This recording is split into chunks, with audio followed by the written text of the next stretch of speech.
کیا آپ جانتے ہیں کہ کبھی پورے ہندوستان میں مسلمانوں کی حکومت ہوا کرتی تھی؟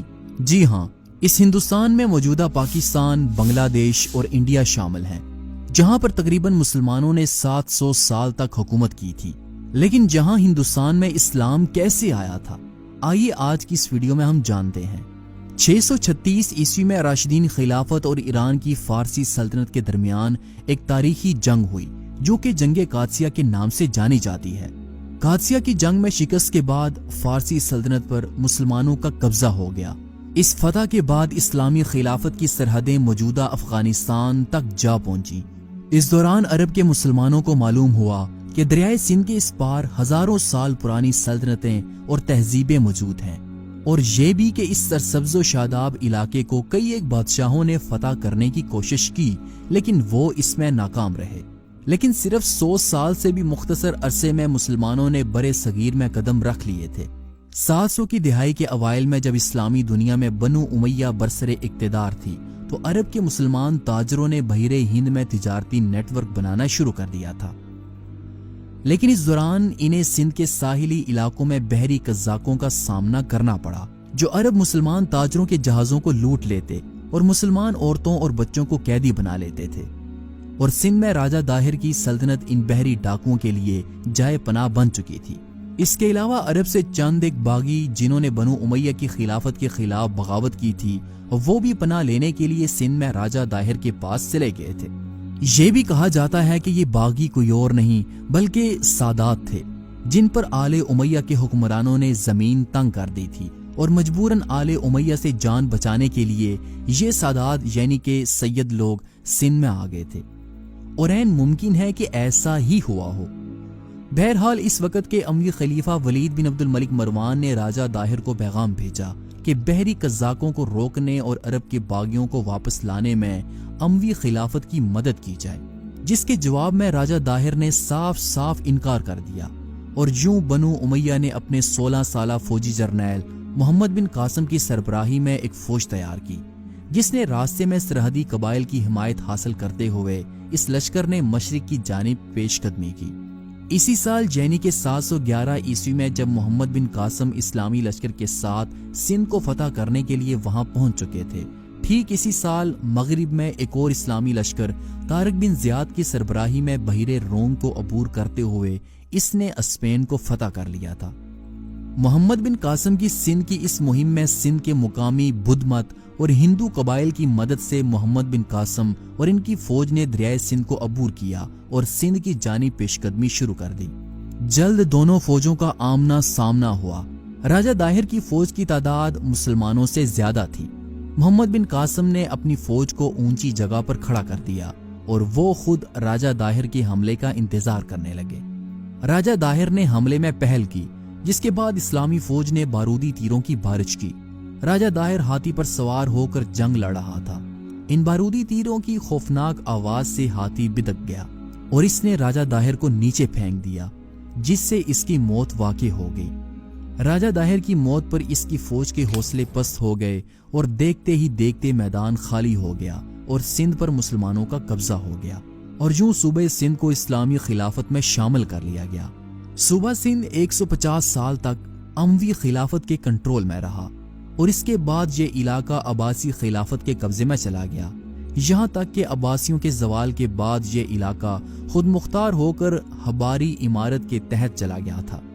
اس کے بعد 8ویں سے 9ویں صدی عیسوی کے اختتام تک فارس اور سندھ کے درمیانی علاقے مختلف چھوٹی چھوٹی ریاستوں میں تبدیل ہوتے رہے، کیونکہ اس دوران مسلم خاندانوں کا عروج و زوال ہوتا رہا۔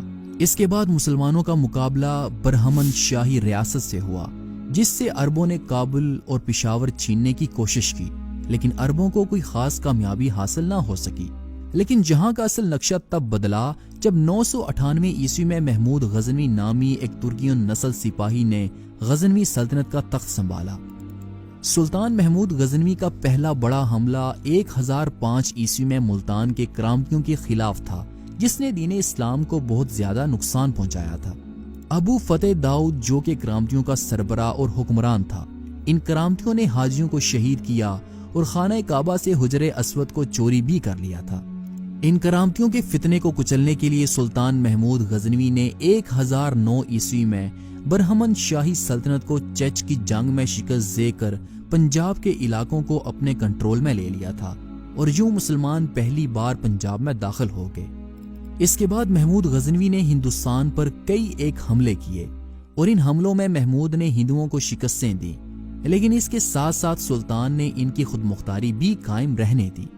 پھر 150 سال بعد یعنی کہ 1286 میں غزنیوں کے زوال کے بعد غوریوں کا عروج ہوا۔ غوری سلطنت کے قائم ہونے کے کچھ ہی سالوں بعد غوریوں کو مشرق سے ایک نئے خطرے کا سامنا کرنا پڑا جو کہ چوہان خاندان کا تھا، جہاں راجستھان میں پرتھوی راج چوہان نے اس سلطنت کی بنیاد ڈالی تھی۔ 1180 عیسوی میں اس نے ہمسائی سلطنت چندیلا اور گوالا پر حملہ کر دیا اور اس نے مغرب میں موجود سولنکی خاندان کے ساتھ اتحاد بھی قائم کر لیا۔ یہ اب واضح تھا کہ پرتھوی راج چوہان غوریوں کے خلاف طاقت حاصل کر رہا تھا اور آخر کار پرتھوی راج کا سامنا 1191 عیسوی میں ترائن کی پہلی جنگ میں محمد غوری سے ہوا۔ ترائن کی یہ پہلی جنگ بڑی خون ریز تھی۔ اس جنگ میں سخت لڑائی کے بعد بھی غوریوں کو شکست ہوئی اور پرتھوی راج چوہان فتح یاب رہا۔ اگلے سال سلطان محمد غوری نے اس شکست کا بدلہ 1,20,000 کی فوج کے ساتھ لیا جہاں ترائن کی پہلی جنگ ہوئی تھی۔ 1192 عیسوی میں شہاب الدین غور مکمل تیاری اور پہلے سے مضبوط فوج کے ساتھ واپس آئے۔ ادھر پرتھوی راج چوہان بھی اپنے اتحادیوں کے ہمراہ آگے بڑھا۔ مشہور مورخ محمد قاسم فرشتہ کے مطابق پرتھوی راج چوہان کی 3 لاکھ گھڑ سوار اور 3000 جنگی ہاتھیوں کی فوج غور کے حکمران شہاب الدین محمد کے سامنے کھڑی تھی۔ غور کی فوج میں 1,20,000 افغان، تاجک اور ترک فوجی شامل تھے جو ملتان اور لاہور سے گزرتے ہوئے ترائن پہنچے تھے۔ صبح سلطان محمد غوری نے حملے کا آغاز کیا۔ ہندوؤں اور مسلمانوں کے درمیان ایک ہولناک جنگ چھڑی۔ دن کے وقت سلطان غوری نے پسپائی اختیار کرنے کی ایک چال چلی۔ چوہان فوج نے پرتھوی راج کے حکم پر پسپا ہوتی غوری فوج کا تعاقب شروع کیا اور دوپہر ہونے تک چوہان فوج غوری کے 10,000 تیر اندازوں اور ریزرو فوج کے نرغے میں آ چکی تھی۔ اسی پسپائی کی چال کے دوران افغان فوج بھی واپس پلٹی اور چوہان فوج پر پل پڑی۔ تیسرے پہر تک 1 لاکھ چوہان قتل ہو چکے تھے اور پرتھوی راج چوہان کو سرسا کی جانب فرار ہوتے ہوئے گرفتار کیا جا چکا تھا، جسے بعد میں اجمیر لے جا کر قتل کر دیا گیا۔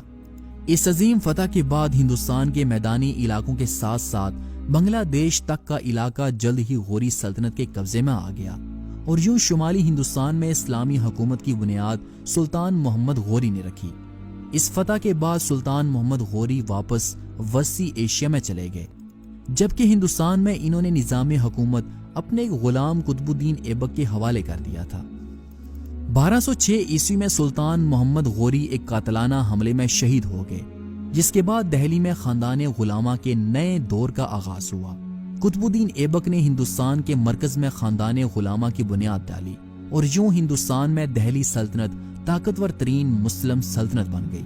اس سلطنت کے ابتدائی 10 سال ان علاقوں کو مستحکم کرنے میں لگ گئے جنہیں سلطان محمد غوری نے فتح کیا تھا۔ اس دوران سلطان کا اصل مقصد ہندوستان کو اندرونی طور پر مضبوط کرنا اور 1200 عیسوی میں منگولیا سے اٹھنے والے منگولوں کے طوفان سے سلطنت کا دفاع کرنا تھا۔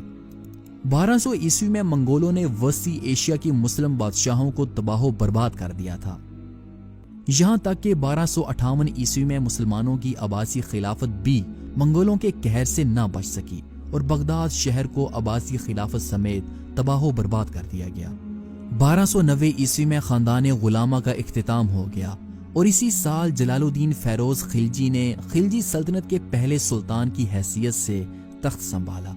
خلجیوں کے دور اقتدار میں انہوں نے اپنی سلطنت کو جنوبی ہندوستان تک وسیع کر لیا اور جب بعد میں تغلق خاندان نے 1320 عیسوی میں دہلی سلطنت کا تخت سنبھالا تو انہوں نے فتوحات کا نیا سلسلہ شروع کیا، جہاں پر انہوں نے سلطنت کی سرحدیں مادواری سے تامل ناڈو تک وسیع کر دی تھی۔ 1335 عیسوی میں دہلی کی سلطنت اپنے عروج کو پہنچ چکی تھی، لیکن جلد کرپشن اور بدعنوانیوں نے سلطنت کو کھوکھلا کرنا شروع کر دیا، جس کے بعد ہندو اور مسلمان دونوں ہی نے بغاوت کا ایسا سلسلہ شروع کیا کہ جس سے سلطنت کے ٹکڑے ٹکڑے ہونے کا خطرہ شدید لاحق ہو گیا۔ جہاں پر مختلف چھوٹی چھوٹی خود مختار ریاستیں قائم ہو گئیں۔ اس سیف الملوکی کے زمانے میں وسطی ایشیا میں ایک نئی سلطنت ابھر رہی تھی جس کا حکمران امیر تیمور تھا۔ اگرچہ امیر تیمور ایک مسلمان بادشاہ تھا، لیکن اس نے منگولوں کی طرح مسلمان ریاستوں پر حملے کو اولین ترجیح دی۔ امیر تیمور نے 1398 عیسوی میں آخری سانسیں لیتی ہوئی دہلی سلطنت پر حملہ کر کے اسے تباہ و برباد کر دیا تھا۔ 1414 عیسوی میں سید خاندان نے ہندوستان میں تخت سنبھالا۔ سید خاندان کی حکومت مختصر ترین حکومت تھی جو کہ 36 سال کے عرصے تک ہی محدود رہی، کیونکہ 1451 عیسوی میں لودھی خاندان نے سید خاندان سے حکومت چھین لی تھی۔ لیکن اس دوران تجارت کے راز سے جو ملکی معیشت کو چلایا کرتے تھے اب سب ختم ہو چکے تھے۔ لودھیوں کی اس اپاہج حکومت کا خاتمہ 1519 عیسوی میں مغرب کی جانب سے آنے والے تیموری شہزادے بابر نے کرنا تھا۔ وسطی ایشیا میں تخت کی جنگوں سے زندہ بچ کر بابر ہندوستان چلا آیا، جہاں پر ابراہیم لودھی کی حکومت قائم تھی۔ بابر نے ابراہیم لودھی کو ایک خط بھیجا جس میں اس نے ہندوستان کا اصل بادشاہ ہونے کا ذکر کیا، کیونکہ اس کے جد امجد تیمور نے ان علاقوں کو فتح کیا تھا۔ ابراہیم نے اس خط کو پڑھنے کے بعد بابر کے سفیر کو قید کر لیا، جس کے بعد 1524 عیسوی میں بابر نے ہندوستان پر پہلا حملہ کیا، اور اس جنگ میں اس نے ثابت کر دیا کہ ہندوستان کا اصل حکمران اب وہی ہے۔ 1526 عیسوی میں پانی پت کی پہلی جنگ میں عثمانیوں اور منگولوں کی جنگی حکمت عملیوں کے ساتھ ساتھ جدید عثمانی توپوں اور نئے ایجاد کردہ بارود کے ہتھیاروں کو استعمال کرتے ہوئے دونوں فوجوں کے درمیان تاریخ کی خوفناک ترین جنگ ہوئی، جس میں ابراہیم لودھی کو شکست ہوئی اور بابر فاتح بن کر ہندوستان میں داخل ہوا، جس کے بعد ہندوستان میں مغلیہ سلطنت کا آغاز ہوا۔ 1526 عیسوی سے 1707 عیسوی تک مغلیہ سلطنت اپنی سرحدوں کو وسیع کرتی ہی چلی گئی، یہاں تک کہ مغلیہ سلطنت بنگال سے گجرات تک اور کابل سے بیجاپور تک پھیل چکی تھی، اور یوں مغلیہ سلطنت اس وقت کی طاقتور ترین سلطنت بن گئی جس کا ہندوستان میں کوئی ثانی نہیں تھا۔ 1707 عیسوی میں اورنگزیب عالمگیر کی وفات تک مغلیہ سلطنت اپنے انتہائی عروج پہ تھی، لیکن وہ کہتے ہیں نا کہ ہر عروج کو زوال ہے۔ اورنگزیب عالمگیر کی وفات کے بعد مغلیہ سلطنت زوال کا شکار ہوتی چلی گئی، اور یہاں تک کہ 1258 عیسوی میں مسلمانوں کی اس عظیم مغلیہ سلطنت کا خاتمہ ایسٹ انڈیا کمپنی کے ہاتھوں ہوا، اور پھر ہندوستان میں مسلمان کبھی برسر اقتدار نہ آ سکے۔